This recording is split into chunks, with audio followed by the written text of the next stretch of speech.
Hello दोस्तों, कैसे हैं आप लोग। Welcome to my digital plane. और सीट बेल्ट बांध लीजिए क्योंकि आज हम आपको एक बेहद ही खूबसूरत और प्यारे से देश घुमाने जा रहे हैं। ये एक ऐसा देश है जो 2018 के फीफा वर्ल्ड कप के बाद काफी उभर कर दुनिया के सामने आया। नहीं, मैं जीतने वाली टीम की बात नहीं कर रहा, मैं तो हार कर पे दिल जीतने वाले देश के बारे में बता रहा हूँ। इस देश को फ्रांस ने 4 गोल से हराया था। दोस्तों, इस देश में एक बीच है जिसको मैजिकल बीच कहा जाता है और ये हवा के साथ साथ अपना रंग और रूप बदलता है। इस देश में दुनिया का सबसे छोटा टाउन है और इस देश को आजादी 1991 में मिली, मगर चंद सालों में ही इसने अपनी खूबसूरती को बढ़ा दिया। दोस्तों, सही पकड़े आप, आज हम क्रोएशिया के बारे में बात करने जा रहे हैं। दोस्तों, वीडियो शुरू करने से पहले मैं आपको बताना चाहता हूँ कि अब आप हमारी वीडियो को सिर्फ देखकर एंजॉय ही नहीं करेंगे, बल्कि आप बहुत सारी चीजें जीत भी सकते हैं। हम वीडियो के बीच बीच में कुछ आसान से सवाल आपसे पूछेंगे और आपको कमेंट्स में उनके जवाब देने हैं। जो लगातार हमारे सवालों के जवाब देता रहेगा उसको हमारे चैनल की तरफ से कुछ ना कुछ ऑफर्स और चीजें मिलती रहेगी। और जो पूरे महीने लगातार हमसे जुड़ा रहेगा और हमारे सवालों के जवाब देता रहेगा, हमारी चैनल की तरफ से उसको कहीं ना कहीं का ट्रिप जरूर मिलेगा। है ना अच्छी डील? तो चलिए दोस्तों, वीडियो शुरू करते हैं और हमारे चैनल को सब्सक्राइब करना ना भूलें। क्या पता अगली बार आपको कहीं ना कहीं का ट्रिप फ्री मिल जाए। दोस्तों, क्रोएशिया को ऑफिशियली रिपब्लिक ऑफ क्रोएशिया कहा जाता है। ये देश यूरोप के साउथ ईस्ट में स्थित है। दोस्तों, क्रोएशिया एड्रियाटिक सी से जुड़ा हुआ है। इस देश के पड़ोसी है स्लोवेनिया, हंगरी, सर्बिया, बोस्निया और हर्जेगोविना और मोंटेनेग्रो। दोस्तों, पर जैसे हमारे रिश्ते पाकिस्तान से है ना, वैसे कुछ नोकझोंक वाले रिश्ते क्रोएशिया के सर्बिया के साथ चलते रहते हैं। दोस्तों, जैसे बाकी यूरोपियन देशों के लोग आजकल एथिस्ट बनते जा रहे हैं, यानी कि उनका विश्वास भगवान से उठता जा रहा है, वैसा हाल इस देश का नहीं है। यहाँ की नई पीढ़ी हो या पुरानी, दोनों ही अपनी संस्कृति से जुड़े हुए हैं। यहाँ के 51% लोग रोमन कैथोलिक धर्म का पालन करते हैं और करीबन 1.5% लोग मुस्लिम हैं। और यहाँ पे नास्तिक की आबादी से 5% है। बाकी के लोग अलग अलग धर्मों को मानते हैं। दोस्तों, क्रोएशिया कुल 56,594 स्क्वायर किलोमीटर में बसा देश है। मतलब ये लगभग भारत के हिमाचल प्रदेश के बराबर होगा। और दोस्तों, क्या आपको पता है हिमाचल प्रदेश की राजधानी कौन सी है? कमेंट करके मुझे जरूर बताना। इस देश की पॉपुलेशन 40 लाख है, जिनमें से अधिकतर रोमन कैथोलिक है। क्रोएशिया की राजधानी है जैग्रेब, लेकिन लिखते समय इसकी स्पेलिंग जे से ना होकर जेड से होती है। तो लिखने में तो ये जैग्रेब होता है और बोलने में जैग्रेब। और ये शहर यहाँ की राजधानी नहीं बल्कि यहाँ का सबसे बड़ा शहर भी है। दोस्तों, क्रोएशिया में क्रोएशियन भाषा बोली जाती है। ये काफी सारे दूसरे देशों की ऑफिशियल लैंग्वेज भी है, जैसे बोस्निया और Herzegovina, Serbia, Austria, European union. और दोस्तों, इस भाषा को लैटिन में लिखा जाता है। यहाँ रहने वाले लोग अधिकतर 90% क्रोट्स है, 4.5% सर्ब्स है और करीबन 5.2% दूसरे देशों के लोग हैं जो इस देश में आके बसे। और इस देश में रहने वाले लोगों को क्रोएशियन कहा जाता है और कहीं कहीं इनको क्रोट्स भी कहते हैं। दोस्तों, क्रोएशिया पे काफी लोगों ने कब्जा करा था। यहाँ ओटोमन एम्पायर ने भी राज किया था। फिर 1918 में इसे यूगोस्लाविया में मर्ज कर दिया गया और फिर 1991 में क्रोएशिया ने 4 साल आजादी की लड़ाई लड़ने के बाद अपनी आजादी पाई थी। आपने तो नए नए देशों के बारे में सुना होगा जो कि दूसरे देश से अलग होकर बने। मिसाल के तौर पे बांग्लादेश और पाकिस्तान को ही ले लीजिए, जो कि भारत के विभाजित होने के बाद बने थे। लेकिन क्या आपने कभी ऐसे देश के बारे में सुना है जो आज अस्तित्व में नहीं है? उस देश का नाम है यूगोस्लाविया, जो कि 1951 में 7 देशों में टूट गया था। और ये 7 देश है सर्बिया, क्रोएशिया, बोस्निया और हर्जेगोविना, मैसेडोनिया, स्लोवेनिया, कोसोवो और मोंटेनेग्रो। क्रोएशिया ने भी अपनी आज़ादी के लिए 4 साल तक लड़ाई की थी और करीबन 70,000 लोगों ने कुर्बानी दी। काफ़ी ऐतिहासिक बिल्डिंग्स भी इसकी नष्ट हो गई थी। फिर जाकर इसको यूगोस्लाविया से 25 जून 1951 में आज़ादी मिली। लेकिन हम आपको बता दें, कुछ ही सालों बाद इस देश ने अपनी खूबसूरती को और ज़्यादा बढ़ा दिया और लाखों टूरिस्ट हर साल इसकी खूबसूरती को निहारने आते हैं। और आज करीबन 20% GDP इसकी टूरिज्म से आती है। दोस्तों, ये देश मिसाल है कि कहाँ एक टाइम पे तो बर्बाद था, उससे 30 साल के अंदर ही ये दुनिया के सबसे खूबसूरत देशों में शुमार हो गया। दोस्तों, यहाँ का नॉमिनल GDP करीबन $63.1 बिलियन है। ये GDP एग्रीकल्चर, इंडस्ट्री, सर्विसेज और टूरिज्म पर निर्भर करता है। वैसे तो यूरोप कॉन्टिनेंट के अधिकतर देशों की करेंसी यूरो है, पर इस देश की करेंसी कूना है। यहाँ का एक क्रोएशियन कूना भारत के करीबन 11.5 रुपए के बराबर होगा। दोस्तों, क्रोएशिया का टाइम जोन GMT+2 है, जो भारत के टाइम जोन से करीबन 3.5 घंटे पीछे है।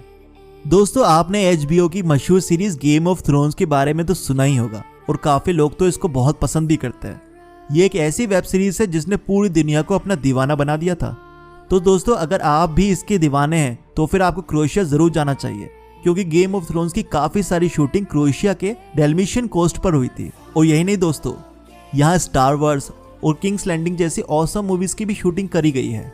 दोस्तों इतना खूबसूरत देश है तो हॉलीवुड वाले तो आएंगे ही ना। वैसे हम बता दें कि काफी सारी बॉलीवुड मूवीज की भी शूटिंग यहाँ हो चुकी है। दोस्तों यहाँ का डेल्मेशियन कोस्ट बहुत ही खूबसूरत कोस्ट है। ये नाम कुत्ते की एक ब्रीड डेल्मेशियन के नाम पर रखा गया है, जो कि यहाँ 17वीं शताब्दी से पाले जा रहे हैं। और डेल्मेशियन 101 कार्टून किस किस को याद है मुझे जरूर बताना, मेरा तो काफी फेवरेट रहा है। दोस्तों ये देश ही नहीं, यहाँ के लोग भी बहुत खूबसूरत होते हैं और ये लोग अपनी फिटनेस को हमेशा ही प्राथमिकता देते हैं, जिसकी वजह से यहाँ हर कोई किसी फिटनेस मॉडल से कम नहीं लगता। और यही नहीं, यहाँ की पूर्व राष्ट्रपति कोलिंडा ग्रैबर कितारोविच भी विश्व की सबसे खूबसूरत राष्ट्रपति की सूची में आती है, जिनकी खूबसूरती और ग्लैमर का हर कोई दीवाना है। और हाल ही में यूएसए के प्रेसिडेंट डोनाल्ड ट्रंप के साथ इनके रिलेशन के काफी चर्चे मार्केट में हुए हैं। वैसे ये महिला सिर्फ खूबसूरत ही नहीं, बहुत मिलनसार भी है और अपनी आवाम के साथ घुलती मिलती रहती है और उनकी परेशानियों को शेयर करती है, तभी तो ये क्रोएशिया की प्रेसिडेंट बनी है। वैसे तो माना जाता है कि यूरोपियन कॉन्टिनेंट के देशों में भीषण ठंड पड़ती होगी, पर दोस्तों हम आपको बता दें कि इस मामले में क्रोएशिया अलग है, क्योंकि यहाँ साल के 2715 घंटे सूर्य देवता अपने दर्शन देते हैं, पर फिर भी यहाँ का अधिकतम टेम्परेचर सिर्फ 39 डिग्री है। शायद इसी वजह से क्रोएशिया एक ऐसा देश है जहाँ पे लोग एसी यूज नहीं करते, क्योंकि इनका मानना है कि एसी की हवा सेहत और पर्यावरण के लिए बिल्कुल सही नहीं है। और वैसे भी हमने आपको बताया है कि ये लोग अपनी सेहत को लेकर ज्यादा सजग है। और वैसे दोस्तों पर्यावरण को लेके भी क्रोएशियंस काफी सजग है। ये एक हरा भरा देश है, ऐसा इसलिए क्योंकि इस देश का 10% हिस्सा 11 नेचुरल पार्क, 8 नेशनल पार्क और 2 नेचुरल रिजर्व से घिरा हुआ है। दोस्तों दुनिया का सबसे छोटा टाउन कहाँ है? कुछ ऐसी बात हमने आपसे वीडियो की शुरुआत में करी थी, तो दोस्तों हम आपको बता दें कि ये कोई और नहीं बल्कि दुनिया का सबसे छोटा टाउन हम है, जो कि क्रोएशिया में ही है। रिकॉर्ड्स के मुताबिक यहाँ 17 से 23 लोग रहते हैं। दोस्तों यहाँ का पुला अरेना, पुला का रोमन एम्फी थिएटर दुनिया का 6ठा सबसे बड़ा एम्फी थिएटर है। दोस्तों क्रोएशिया के लोग सिर्फ खूबसूरत ही नहीं होते, बेहद ही स्मार्ट और इंटेलिजेंट भी होते हैं। बताओ क्यों? क्योंकि यहाँ के 78% लोगों को किसी एक फॉरेन लैंग्वेज की नॉलेज तो है ही, साथ ही यहाँ की साक्षरता भी बहुत ज्यादा है, क्योंकि यहाँ पे स्कूल एजुकेशन मुफ्त है। मतलब आपको स्कूल के एजुकेशन के लिए कोई भी पैसा खर्च करने की जरूरत नहीं है। यहाँ की गवर्नमेंट एजुकेशन को फ्री इसलिए रखती है ताकि अधिक से अधिक लोग पढ़ सके। और यहाँ के गवर्नमेंट स्कूल्स भी बहुत ही अच्छे हैं, जहाँ का एजुकेशन सिस्टम बहुत ही बेहतरीन है। और तो क्रोएशिया फोर्ब्स की लिस्ट में टॉप 12 देशों में से एक है, जो कि रिटायरमेंट के लिए सबसे अच्छा माना जाता है और इसको रिटायरमेंट हेवन कहा जाता है। यहाँ भले ही सरकार लोगों से टैक्स ज्यादा वसूलती है, लेकिन उनको सर्विसेज भी बहुत अच्छी देती है। एजुकेशन, मेडिकल, इंश्योरेंस ये सब इस देश में मुफ्त है। लेकिन रिटायर्ड लोगों के लिए किसी भी बात का टैक्स नहीं है, उनकी पेंशन में पूरा का पूरा उन्हीं का अधिकार रहता है। दोस्तों जिस तरह हमारे देश में पूजा, दीपक और अर्शी बहुत ही आम नाम है, वैसे ही क्रोएशिया में लुका और मिया इतना आम नाम है कि अगर हम किसी भी सड़क पर लुका और मिया पुकारेंगे तो आपको वहां 4 से 5 लोग तो रिस्पॉन्स करेंगे ही। लुका नाम पुरुषों में और मिया नाम महिलाओं में बहुत ही आम है। और वैसे दोस्तों लुका नाम के बहुत ही ग्रेट फुटबॉलर है। क्या आप मुझे कमेंट में उनका पूरा नाम बता सकते हैं? क्रोएशिया की हाईएस्ट पीक है दिनारा, जिसकी हाइट 1831 मीटर है। दोस्तों यही नहीं, पूरे के पूरे यूरोप कॉन्टिनेंट में क्रोएशिया में सबसे ज्यादा यूनेस्को इंटेंजिबल हेरिटेज है। यहाँ 10 जगह ऐसी है जो यूनेस्को वर्ल्ड हेरिटेज साइट का हिस्सा है। दोस्तों चॉकलेट तो आपको बहुत पसंद होगी ना। आपको लगता है कि चॉकलेट बनती है चोको बीन से, लेकिन क्रोएशिया के लोग चावल से भी चॉकलेट बनाना जानते हैं और इसकी इजाद इन्होंने 1963 में की थी और पूरी दुनिया को चावल से चॉकलेट बनाना सिखा दिया इन्होंने। दोस्तों वैसे तो देखा जाए बिना इलेक्ट्रिसिटी हमारी जिंदगी में सुकून नहीं होगा, ना ही हमें ठंडी हवा मिल पाएगी और ना ही आप मेरी ये वीडियो देख सकते थे। पूरी की पूरी इन्वेंशंस और डेवलपमेंट इलेक्ट्रिसिटी के बिना अधूरी है। लेकिन आपको मालूम है अल्टरनेट करंट, जिसको एसी करंट भी बोलते हैं, उसकी इजाद की थी निकोला टेस्ला ने। और ये निकोला टेस्ला भी क्रोएशिया देश के थे। पर दोस्तों निकोला टेस्ला जी पले बड़े सर्बिया में थे, जो कि क्रोएशिया का दुश्मन देश माना जाता है। और इसी कारण सर्बिया और क्रोएशिया में बहस हुआ करती थी कि निकोला टेस्ला का नाम कौन इस्तेमाल करेगा। लेकिन निकोला टेस्ला बहुत ही स्मार्ट साइंटिस्ट भी थे। उन्होंने सोचा क्यों इन झगड़ों में पड़े, और उन्होंने एक स्टेटमेंट भी दिया और दोनों ही देशों को शांत किया। वो स्टेटमेंट था, I am equally proud of my Serbian origin and my Croatian fatherland. दोस्तों हमने आपको यहाँ के सबसे छोटे टाउन के बारे में बताया था, उसका नाम कमेंट में जरूर बताइएगा मुझे। दोस्तों चलिए जरा आप क्रोएशिया के टूरिस्ट प्लेसेस के बारे में जान लेते हैं, क्योंकि इतना कुछ सुनने के बाद तो आपका यहाँ जाने का मन जरूर करेगा, क्योंकि ये देश बेहद ही खूबसूरत है। यहाँ कई सारे खूबसूरत जगह है, म्यूजियम्स है और आर्ट गैलरीज है, जो आपके अंदर की कला प्रेमी को भी इस देश की तरफ आकर्षित कर लेगी। तो दोस्तों क्रोएशिया जाए तो डुब्रोवनिक तो जाना ही चाहिए। ये एक बेहद प्यारी टूरिस्ट अट्रैक्शन होने के साथ साथ एक यूनेस्को वर्ल्ड हेरिटेज साइट भी है। ये छोटा सा टाउन पुरानी दीवारों के अंदर कैद है, जो उसकी सुरक्षा के लिए बनाई गई थी।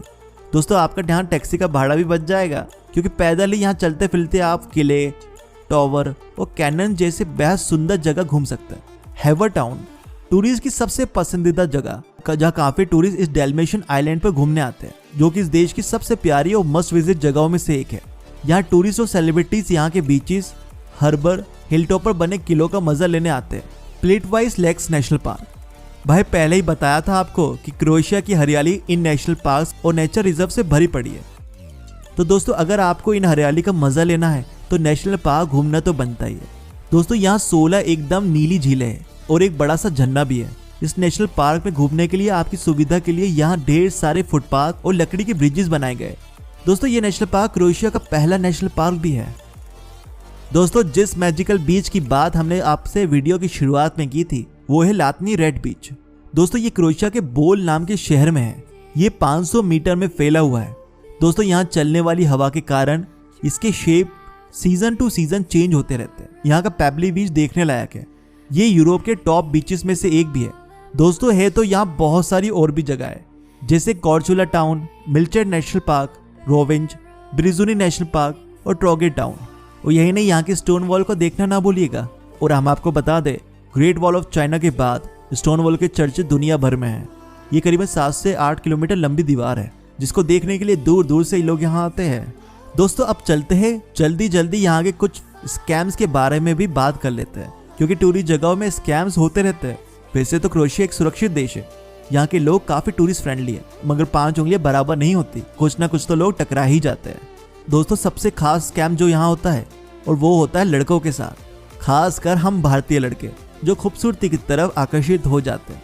अगर आप एक भारतीय पुरुष है और किसी बार में बैठे हुए अपने ड्रिंक्स एंजॉय कर रहे हैं और कोई सुंदर सी ख्वातीन आपके पास आती है, हल्की सी स्माइल देखकर आपको अपनी तरफ अट्रैक्ट करने की कोशिश करती है, तो आपको लगता है कि लड़की तो पड़ गई। लेकिन दोस्तों ये उसका रोज का काम है, और हम आपको सलाह दें कि पतली गली पकड़कर निकल जाइएगा, क्योंकि ये मोहतरमा ड्रिंक के बहाने आपका अच्छा खासा बिल फटवा देगी। कभी कभी कुछ लड़कियां आपको कैरियोके बार में भी इनवाइट कर सकती है, जहां आपके साथ यही हरकत हो जाएगी। और वो बातों में समय का पता ही नहीं चला। चलिए दोस्तों अब हम चलते हैं और फिर मिलेंगे आपसे एक नए देश की बातों के साथ। और इस वीडियो में पूछे गए सवालों के जवाब कमेंट में जरूर दीजिएगा। जवाब देना तो फ्री है, लेकिन अगर आप लकी रहे तो आपको हमारी तरफ से कुछ ना कुछ तो मिल ही जाएगा। और हमारे इस वीडियो को लाइक करके, चैनल को सब्सक्राइब करके बेल आइकन दबा दीजिएगा। और मुझे कमेंट में बताइएगा अगली वीडियो आप किस देश के बारे में देखना चाहते हैं। तो चलिए दोस्तों चलते हैं। Tata, bye bye, see you और सायोनारा।